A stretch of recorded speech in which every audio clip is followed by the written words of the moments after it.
Welcome back to ETB Boxing, where we tell the story behind every punch and every fight. Today we bring you a powerful conversation between legendary Hall of Famer and broadcaster Jim Lampley, who sat down with Joe Rogan on his podcast, and the big question came up: who wins between Terence Crawford and Canelo Álvarez? Now, I respect every perspective, fighters, commentators, analysts, you name it. I believe he holds a special place in the heart of the boxing community. He and the HBO team gave us some of the most iconic calls in boxing history.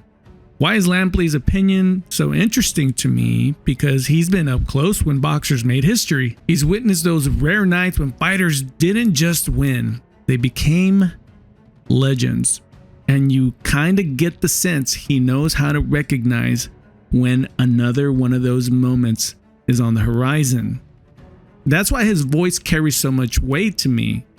And sitting alongside Joe Rogan, another giant in the fight community, one of the most influential commentators in sports media, the conversation becomes even more compelling. In fact, Lampley drew a parallel to his longtime colleague Larry Merchant. He recalled the still debated question: did Sugar Ray Leonard really beat Marvin Hagler? For context, for those who are not familiar with this, is Leonard, the former welterweight champ, moved up 2 weight classes to face marvelous Marvin Hagler, the reigning middleweight king, in April of 1987.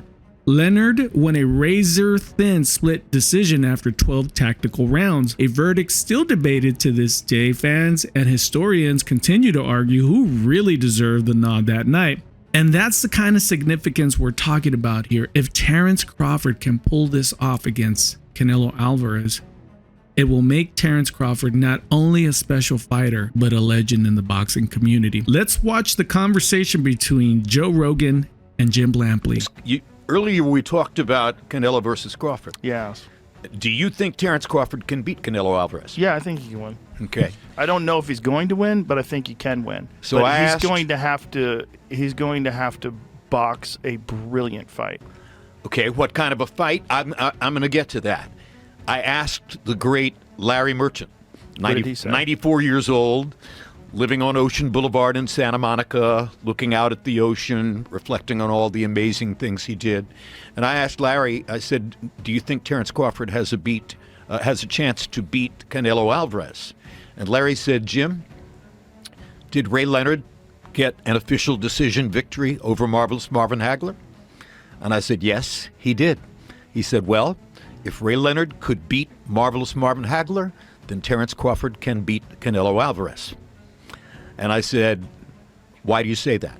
He said, same equation. Get in, get out. Get in, get out. Yeah. Over and over and over. He's got to figure the angles and the approaches that will allow him to step in, land to the body, or occasionally upstairs, and then get out. Yeah. Before he's facing any damage. Right. That's what Ray did so effectively against Hagler. And it frustrated Hagler. And the more you frustrate the opponent, the better off you are. Yeah.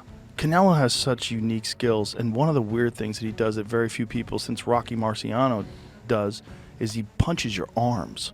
Yes. He brutalizes your arms. He's another brilliant guy. He has the greatest punch resistance in the sport. You know, we talked about it earlier. 1 knockout in the whole career. Knockdown. And yeah. it wasn't a knockdown. And it wasn't really a knockdown in my personal view. So there you have it. Jim believes that Terence Crawford can win the fight if he uses a similar strategy that Sugar Ray Leonard used when he faced Hagler. What do you think, guys? Is this the way that Terence Crawford can beat Canelo Álvarez? Let me know. Leave me a comment. Thanks for stopping by. If you enjoyed the content, click like and subscribe to the channel. We would greatly appreciate it. And that's the punch. That's a story. And that's ETB Boxing.